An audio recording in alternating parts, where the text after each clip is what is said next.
बच्चों, second year political science के paper first में जो प्रमुख राज्य व्यवस्थाओं का पेपर है, उसमें अपन अमेरिकी शासन व्यवस्था के विविध आयामों की चर्चा कर रहे थे। आज अपन जो इससे पहले अमेरिकी राष्ट्रपति और सर्वोच्च न्यायालय और न्यायिक का संरचना अमेरिका में जो है उसके बारे में विस्तृत बातचीत की, उसके बारे में जानकारियां ली है।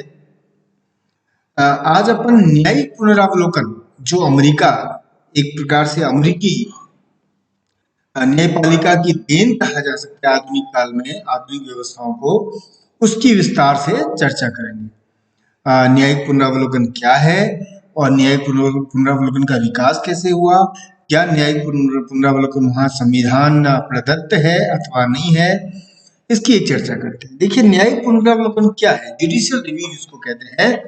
अभी अपन ने भारत के संदर्भ में भी इसकी चर्चा खूब सुनी है और संयोग ऐसा है, देखिए कि कई बार कहते हैं कि अमेरिका में अध्यक्षीय प्रणाली है और अध्यक्षीय प्रणाली में ही न्यायिक पुनरावलोकन जो है वो एक विशेषता है।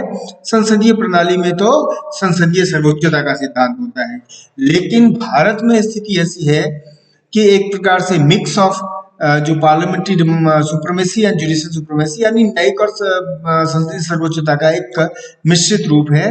और संसदीय व्यवस्था होने के बावजूद भारत में भी न्यायिक पुनरावलोकन का एक विकास हुआ है। तो अमेरिका में क्या है स्थिति? जब अमेरिकी संविधान बना तो एक प्रकार से जो सर्वोच्च न्यायालय है उसको न्यायिक व्याख्या का अधिकार, मतलब न्यायिक व्याख्या का अधिकार दिया गया, सर्वोच्च अधिकार दिया गया। ठीक है, मॉन्टेस्क्यू के सिद्धांत की अनुपालना में जो तीनों अंग हैं उन्होंने अपने अपने कार्य अपने अपने हिसाब से किए, लेकिन जो न्यायिक पुनरावलोकन है वो एक प्रकार से अमेरिकी संविधान में लेटर डेवलपमेंट है। अब न्यायिक पुनरावलोकन का अर्थ क्या है, पहले इसको समझिए। न्यायिक पुनरावलोकन का मतलब है न्यायपालिका द्वारा व्यवस्थापिका के द्वारा बनाए गए कानून और कार्यपालिका के द्वारा जारी किए गए आदेश, यानी दोनों प्रकार से जो कानून बनते हैं उनकी समीक्षा करना, उनकी जांच करना। जांच इस संदर्भ में करना कि वो कानून, वो विधायन संविधान सम्मत है अथवा नहीं। अगर संविधान सम्मत नहीं है तो ऐसे विधायिका के ऐसे बनाए गए कानूनों को निरस्त कर देना, यानी न्यायपालिका विधायिका से ऊपर हो जाती है। कुल मिलाकर विधायिका के द्वारा बनाए गए कानूनों की समीक्षा का जो अधिकार है वो न्यायिक पुनरावलोकन का अधिकार है। और न्यायपालिका इसलिए करती है ऐसा क्योंकि उसको लगता है कि ये संविधान सम्मत नहीं है। कई बार कार्यपालिका और व्यवस्थापिका अपने स्वेच्छाचारिता से ऐसे कानून बना सकती है, तो एक प्रकार से नियंत्रण और संतुलन के सिद्धांत के अनुरूप है। लेकिन अमेरिकी संविधान में इसका प्रावधान स्पष्ट रूप से नहीं है। यद्यपि संविधान की धारा अनुच्छेद 6 और अनुच्छेद 2 की उपधाराओं में ये प्रावधान है, कुछ कुछ संकेत है। जैसे अनुच्छेद 6 में कहते हैं कि यह संविधान तथा अमेरिका के समस्त कानून तथा उसके अनुसार बताई गई संधियां अमेरिका का सर्वोच्च कानून होगा, न्यायाधीश इससे बंधे हुए होंगे। किसी राज्य के संविधान तथा कानून में यदि संयुक्त राज्य अमेरिका के संविधान के विरुद्ध कोई भी बात होगी तो वह वैध नहीं मानी जाएगी। ये एक प्रकार से संकेत है। फिर इसी प्रकार अनुच्छेद 3 की उपधारा 2 में कहा गया है कि कानून वो औचित्य के अनुसार न्यायपालिका की शक्ति के क्षेत्र में वे सभी मामले आएंगे जो इस संविधान, संयुक्त राज्य के कानूनों और उसके अंतर्गत की गई अथवा की जाने वाली संधियों के अंतर्गत हो। तो ये संकेत है कि विधायिका के द्वारा बनाया गया कानून अंतिम कानून नहीं है, वो उसको संविधान सम्मत होना पड़ेगा। अब संविधान सम्मत है या नहीं ये तय कौन करेगा? तो कुल मिलाकर ये न्यायपालिका की सर्वोच्च संस्था होने के नाते सर्वोच्च न्यायालय के पास ये अधिकार आ गया। इसलिए जो कॉर्बिन है उन्होंने जब न्यायिक पुनरावलोकन को स्पष्ट किया तो कहा कि न्यायिक पुनरावलोकन का तात्पर्य न्यायालयों की उस शक्ति से है जो उन्हें अपने न्याय क्षेत्र के अंतर्गत लागू होने वाले व्यवस्थापिका के कानूनों की वैधानिकता का निर्णय देने के संबंध में तथा उन कानूनों को लागू करने से इनकार करने के संबंध में प्राप्त है, जिन्हें वह अवैध और इसलिए व्यर्थ समझे। अवैध यानी वैधानिक नहीं, यानी कि संविधान सम्मत नहीं। यद्यपि जो राष्ट्रपति जेफरसन थे, जो संविधान सभा के एक प्रमुख सदस्य थे, उन्होंने न्यायिक पुनरावलोकन के अधिकार को एक प्रकार से शक्ति पृथक्करण के सिद्धांत का विरोधी माना था। लेकिन बाद में हम देखते हैं कि ये फिलाडेल्फिया सम्मेलन के सदस्य, प्रसिद्ध सदस्य, और जिनको हम फेडरलिस्ट कहते हैं, संघवादी कहते हैं, हैमिल्टन, उन्होंने ये कहा था कि कानूनों की व्याख्या करना न्यायालयों का उचित और विशिष्ट कार्य क्षेत्र है। संविधान ही आधारभूत कानून होता है और न्यायालयों को उसे आधारभूत कानून ही मानना चाहिए। इसलिए यह उनका कार्य होना चाहिए कि वे उसका तथा व्यवस्थापिका द्वारा बनाए गए किसी भी कानून का अर्थ निश्चित करें। यदि दोनों में कोई अंतर हो जिनमें साम्य न बैठाया जा सके, तो निश्चित ही उसे ग्रहण किया जाना चाहिए जिसकी मान्यता तथा वैधता श्रेष्ठतर हो। अर्थात कानून की तुलना में संविधान को तथा जनता के प्रतिनिधियों की इच्छा की तुलना में जनता की मान्यता अधिक होनी चाहिए, संविधान सर्वोच्च होनी चाहिए। ये स्पष्ट है। अब ये स्पष्ट हो गया कि न्यायिक पुनरावलोकन क्या है और संवैधानिक स्थिति क्या है।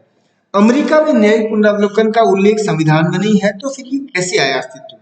असल में 1803 में एक जो मुकदमा आया था, मार्बरी बनाम मेडिसन, उस मुकदमे से इसकी उत्पत्ति, इसका विकास माना जाता है। हुआ ये था कि 1801 में राष्ट्रपति, तत्कालीन राष्ट्रपति एडम्स जो थे, उन्होंने एक लॉर्ड मार्बरी को कोलंबिया जिले का न्याय अधिकारी नियुक्त किया, है ना।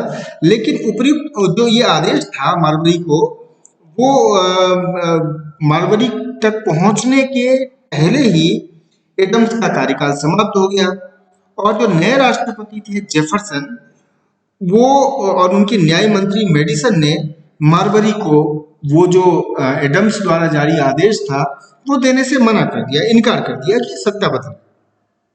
और फिर मार्बरी 1789 में न्यायपालिका अधिनियम की व्यवस्था के अंतर्गत राष्ट्रपति के इस आदेश के विरोध में एक प्रार्थना पत्र पेश की और 1789 के न्यायपालिका अधिनियम की व्यवस्था ये की गई थी कि प्रशासनिक अधिकारियों को परामर्श देने के जाने हेतु सर्वोच्च न्यायालय से अपील की जा सकती है।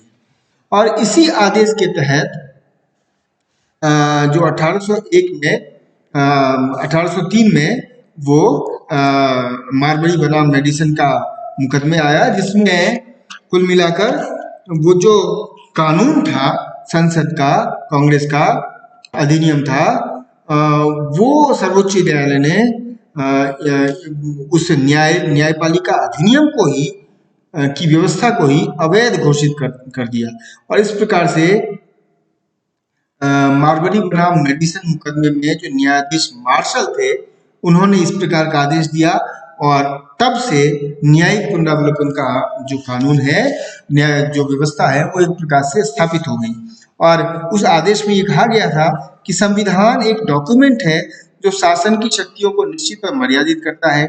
संविधान देश का सर्वोच्च कानून है, इसलिए कांग्रेस अर्थात व्यवस्थापिका द्वारा बनाए गए कानून सभी कानूनों की तुलना में श्रेष्ठतर है और संविधान के विपरीत बनाए गए समस्त कानून एतद द्वारा असंवैधानिक है और इसलिए न्यायपालिका को उनको अवैध घोषित कर सकती है ना। तो ये जो मार्बरी बनाम मेडिसन मुकदमे में ये फैसला आया, उसने अमेरिका में न्यायिक पुनरावलोकन को स्थापित कर दिया, है ना। हालांकि उस समय तत्कालीन राष्ट्रपति जेफरसन जो है इस न्यायिक पुनरावलोकन के बहुत प्रखर आलोचक थे और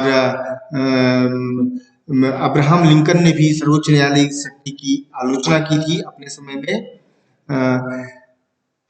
कई सारे विचारक जैसे बोदा या फिर लास्की ने भी इसकी आलोचना की।